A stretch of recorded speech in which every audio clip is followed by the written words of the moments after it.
The Israeli Prime Minister and army are child killers, aid seeker killers, famine makers, idiots, and dumb. Their actions are brutal, shameless, and unforgivable. The Israeli Defense Forces, IDF, have seized roughly 40% of Gaza City, tightening their grip and preparing to unleash even more devastating operations in the coming days.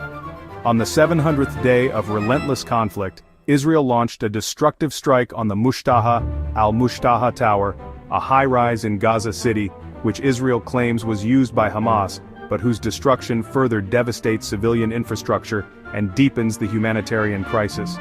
Israel issued warnings to civilians, yet the assault forced thousands to flee, leaving devastation and fear in its wake. Humanitarian catastrophe and civilian suffering. Relentless Israeli bombardment has driven the Palestinian death toll beyond 64,000, according to Gaza health officials, as Israel's nearly two-year campaign of devastation continues to shatter lives and obliterate communities. The United Nations describes conditions in Gaza City as already unthinkable, a direct result of Israel's ongoing assault.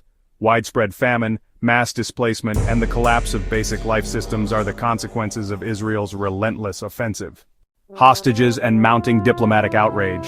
Hamas released a propaganda video showing two Israeli hostages, Guy Gilboa Dalal, 24, and Alon Ohel, 22, still alive in Gaza City, as Israel's leadership continues to exploit their plight for political leverage, rather than prioritizing their safe return. One hostage, left partially blind by shrapnel, is forced to plead for help, his suffering amplified by Israel's refusal to compromise, prolonging their agony for political gain. Israel stubbornly demands the unconditional release of all hostages before even considering a ceasefire, ignoring international calls for negotiation and prolonging the suffering of both hostages and civilians. The Israeli government has rejected previous offers, including one for 10 live hostages in exchange for a 60-day cessation of hostilities, choosing escalation and continued bloodshed over meaningful resolution.